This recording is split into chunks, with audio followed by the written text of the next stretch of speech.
Welcome, everyone. Thank you so much for being here this morning. I'm Jim Goldgeier, Dean of the School of International Service, and it's always exciting when we launch a faculty book. So today it's triply exciting since we have 3 faculty members who are part of this project, 2 from the School of International Service and 1 from the School of Communication, who I'll introduce in a moment. But we're very proud of Nanette Levinson, Laura DeNardis, and Derek Cogburn for producing the Turn to Infrastructure and Internet Governance. And Derek, Laura, and Nanette did this in conjunction with Francesca Musiani, who is in France, so unable to join us this morning. This is a great topic for us, and not only for us as a school, but for us as a university, since it involves so much collaboration across the campus. And several years ago, the provost launched a project called AU 2030, which was designed to promote areas that could encourage cross-campus collaboration on important topics that AU should get in the forefront of to be leaders by 2030. So we're well on our way in this collaboration on internet governance, and was one of the very first projects of AU 2030, and I was delighted since I was there at the first meeting to see this fruitful cross-campus collaboration. And special welcome to our Dean of Academic Affairs, Mary Clark. Thanks for being here, as well as our librarian, Nancy Davenport. Thank you for being here. Somebody else, I believe it's Laura, is going to introduce the panelists. So all I will say is thank you all so much for being here. Really appreciate your participation. So I am now going to turn the floor over to Laura DeNardis, who is from the School of Communication, a recognized scholar of internet architecture, and not only professor but also associate dean in SOC here at American University. She's the author of The Global War for Internet Governance, which was published by Yale University Press, as well as a number of other books, and her scholarship has been featured in Science Magazine, The Economist, on NPR, the New York Times, Slate, Forbes, and a number of other important publications. She is an affiliated fellow of the Yale Law School Information Society Project and previously served as its executive director as well as a lecturer at Yale Law School. She currently holds an international appointment as the research director for the Global Commission on Internet Governance and is a U.S. State Department advisor on the Committee on International Communications and Information Policy. And I'm delighted that she collaborated with our 2 distinguished professors here at SOC. And so, Laura, the floor is yours. Thank you.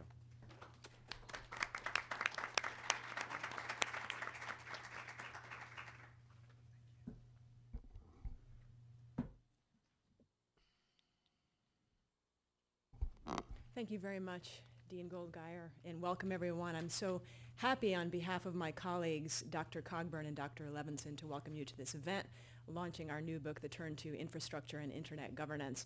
I especially want to welcome Dean Mary Clark, who is here, my colleagues, my fellow associates from the Internet Society, of which I'm a member of the DC chapter, and our very esteemed panelists. So happy that you could be here, and we really appreciate your time.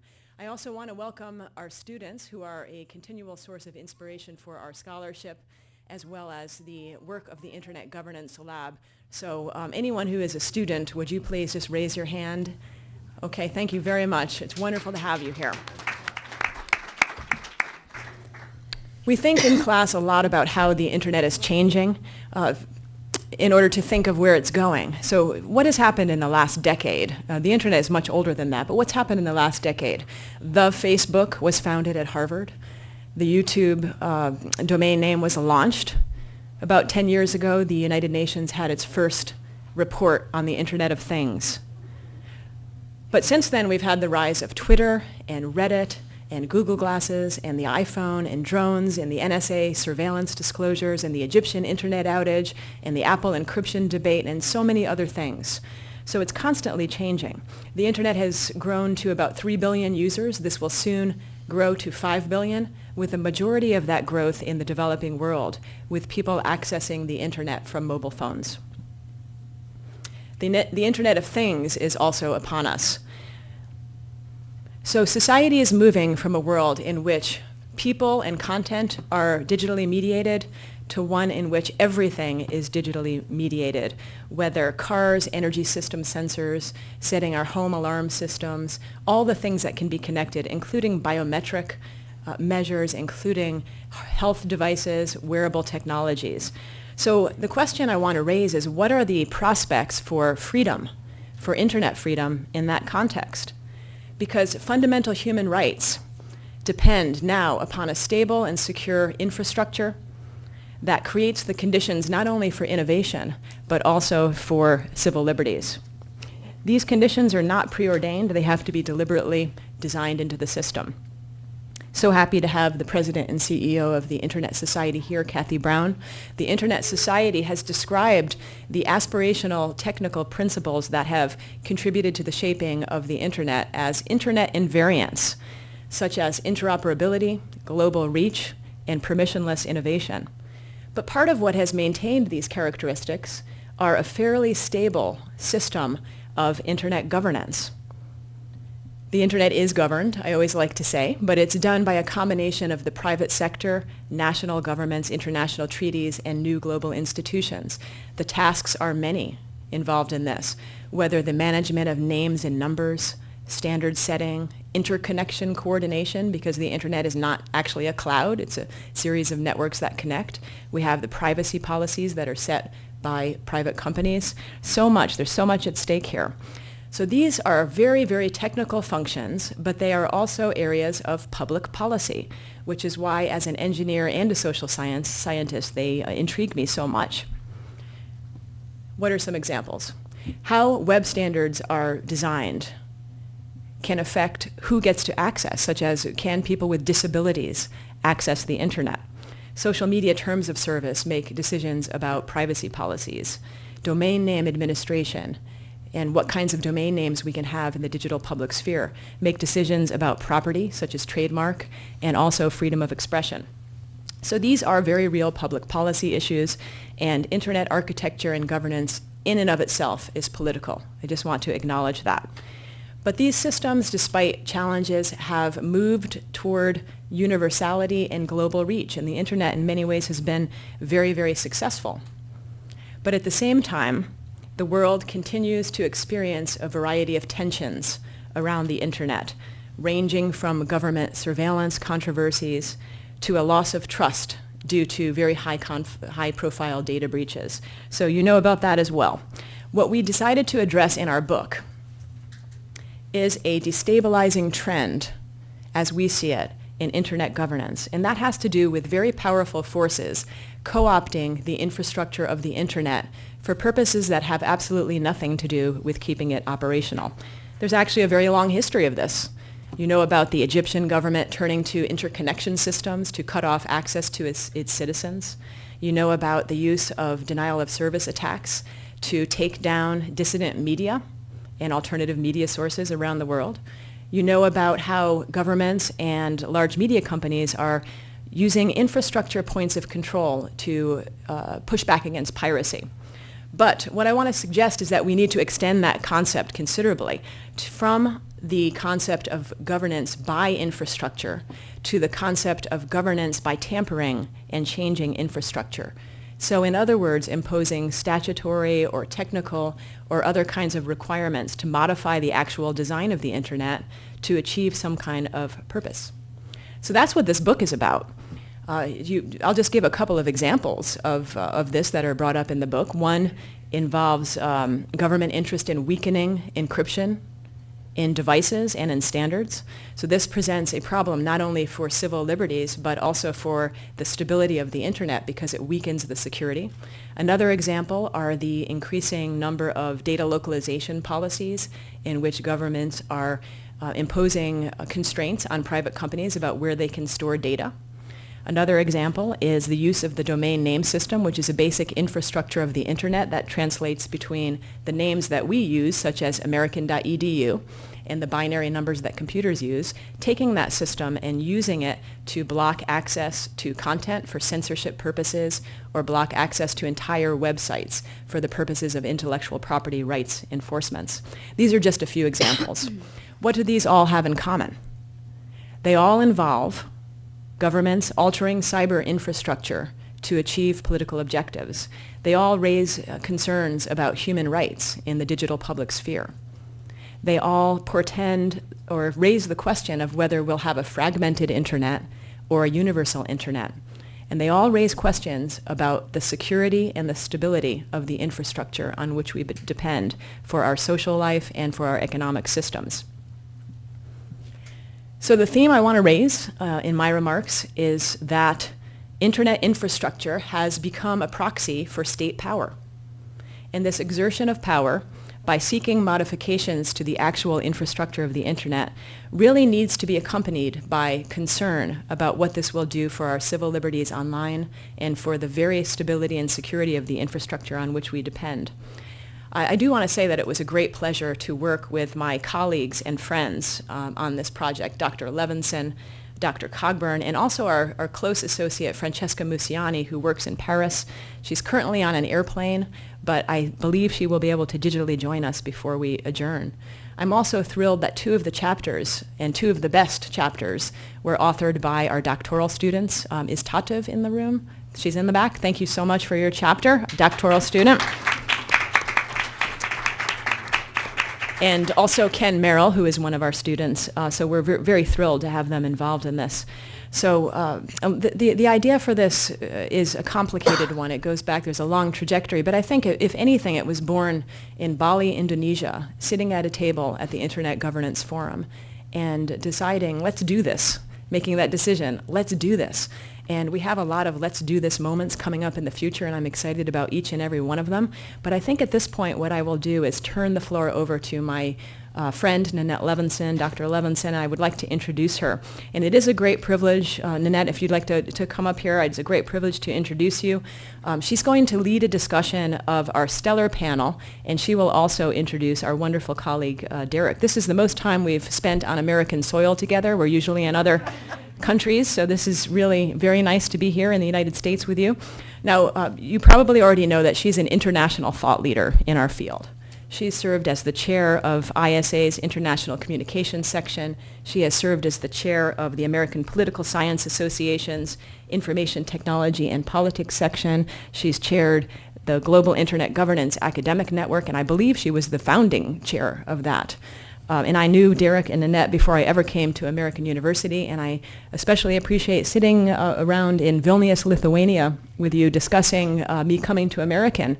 And of course, it was a big draw that my internet governance scholars are here, and I'm so glad that I made that decision to come. Her research and teaching focuses on knowledge transfer and innovation in complex, cross-national, cross-cultural, and cross-organizational systems. She's a threefer at Harvard. She has bachelor's, master's, and PhD from Harvard University. And as our colleagues around the world would say, she really, they would say about AU, first of all, that we have a critical mass of internet governance scholars here, and it's really attracting a lot of attention. And among our ranks, Nanette is really described as a pioneer. So I can't emphasize enough her international stature, and I'm grateful to work with her and Derek. And I wish to thank everyone for being here. It really means a lot to each and every one of us. So thank you for listening, and with that, I will turn it over to Dr. Levinson.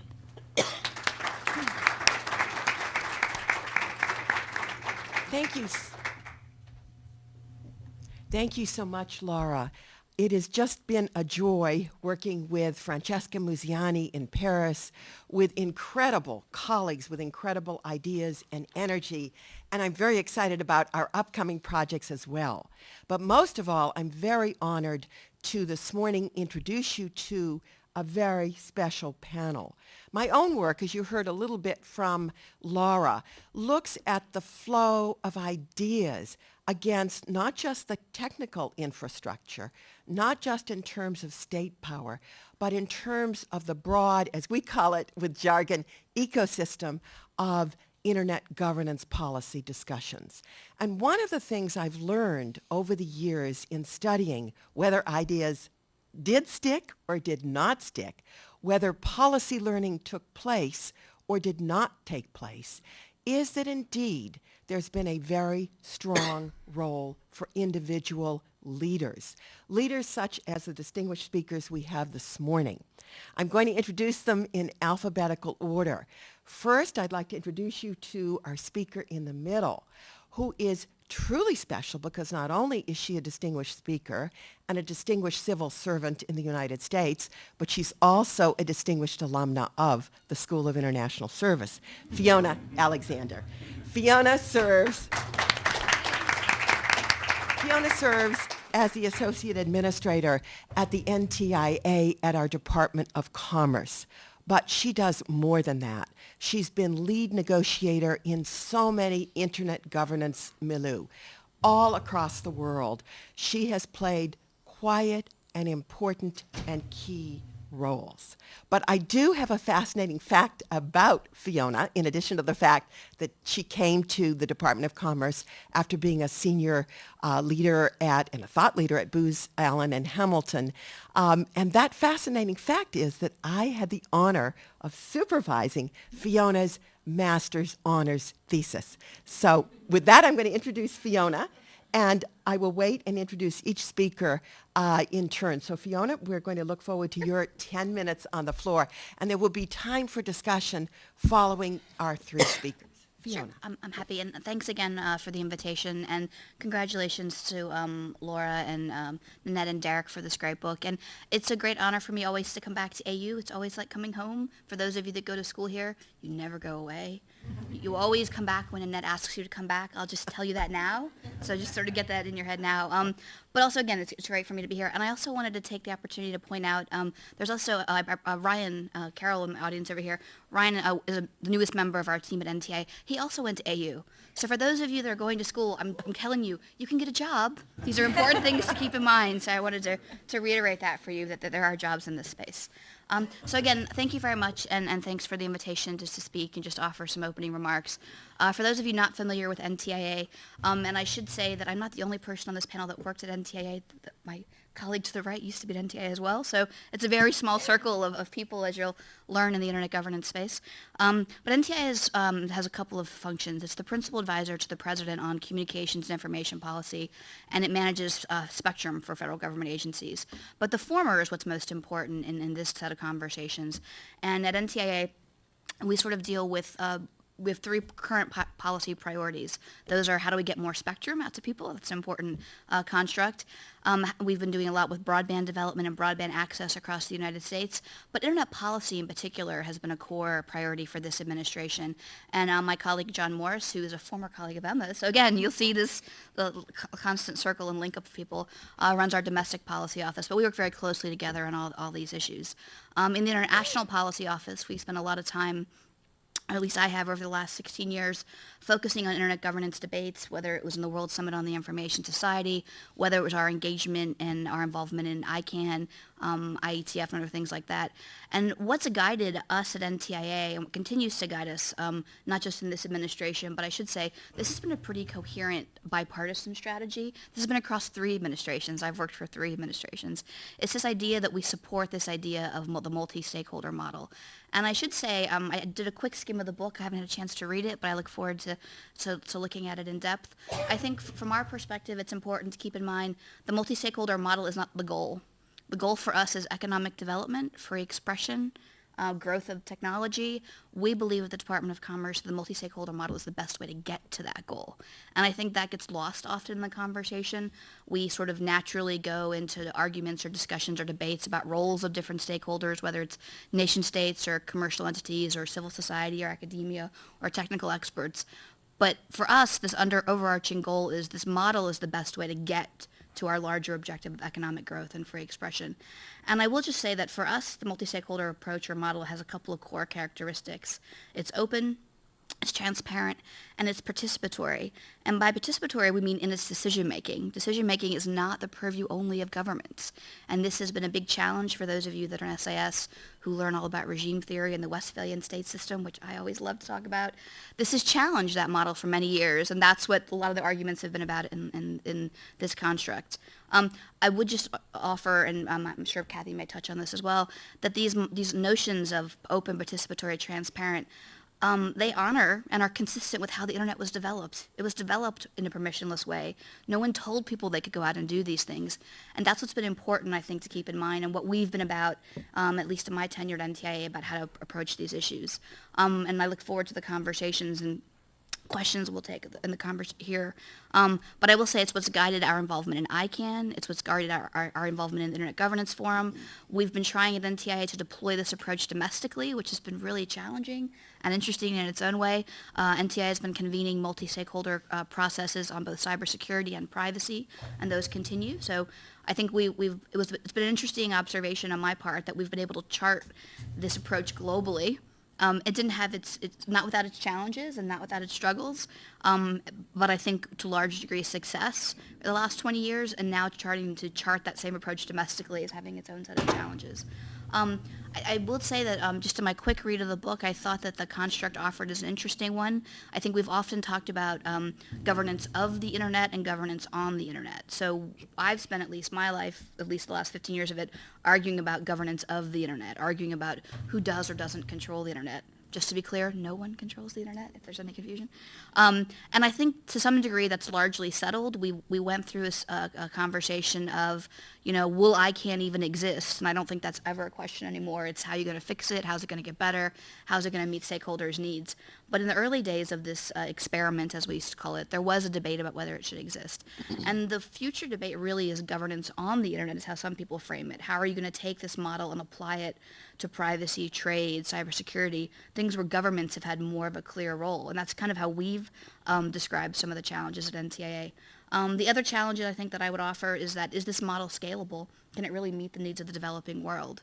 And if it doesn't, what does that mean for these broader geopolitical conversations? And I think the last sort of challenge that we're looking at NTIA is where are the key stakeholders in this conversation, including governments like China. We've seen a lot of conflicting views and things being said about key countries and companies, and so it's important for us to understand that going forward. So maybe I'll leave it with that, but I do think that the book offers, and the conversation here offers an interesting way to look at those future challenges as opposed to governance on the internet.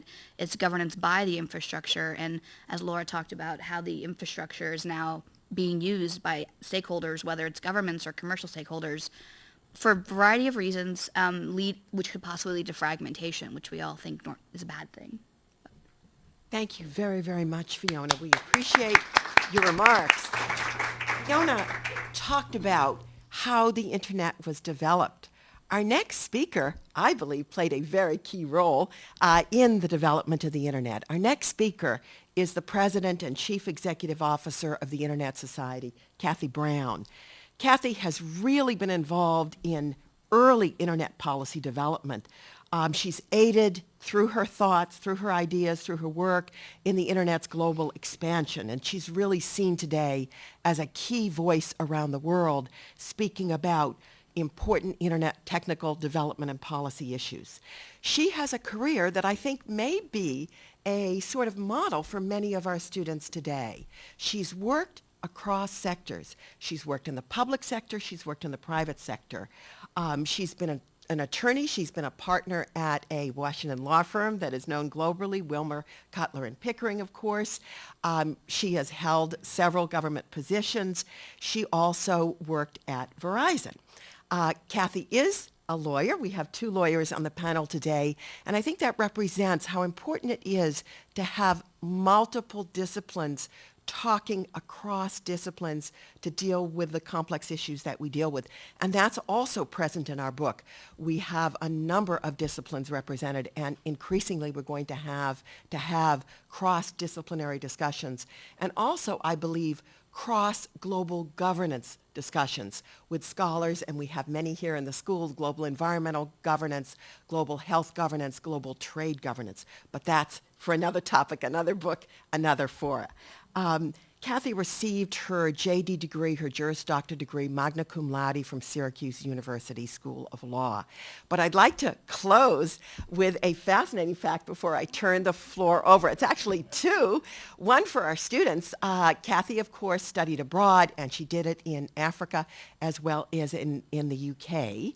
But most interestingly, before Fiona Alexander came to the NTIA, she was one of, I hope it's okay to say, the Gore Girls. She held a key position. She was the domestic policy director at NTIA at the start of this whole thing. And with that, I'm going to turn the floor over to you, Kathy. Well, thank you. What a wonderful introduction and showing my age all at the same time. But Mine too, so we it's try fine. to hide it, you know. So good morning, everyone, and thank you so much for the invitation to be here. Not only have you introduced a very important topic, but I note that you have an influential women's panel with a prime author in this space showing that women are indeed influencing much about the internet. And I like to make sure I get that out front as we are developing this. Congratulations to Laura and to her colleagues for this work. I think it's very important work. I have the privilege of working with Laura across any number of platforms, and I always find that she is precise. She is she's kind of riveting in her drive and passion to ensure that the internet remains open, global, secure, and for everyone across the world, which is, in fact, the mission of the Internet Society. We have 80,000 members who sign up and say, we want to be part of you all over the world. 135 chapters, local chapters, volunteers in 95 countries in every part of the world. So while we are based here and in Geneva, our infrastructure is one that covers the world and is dedicated to building the internet everywhere for everyone. So if I can be a little provocative, do you mind if I start that way? The word infrastructure worries me. It worries me a little bit because it could be completely misunderstood.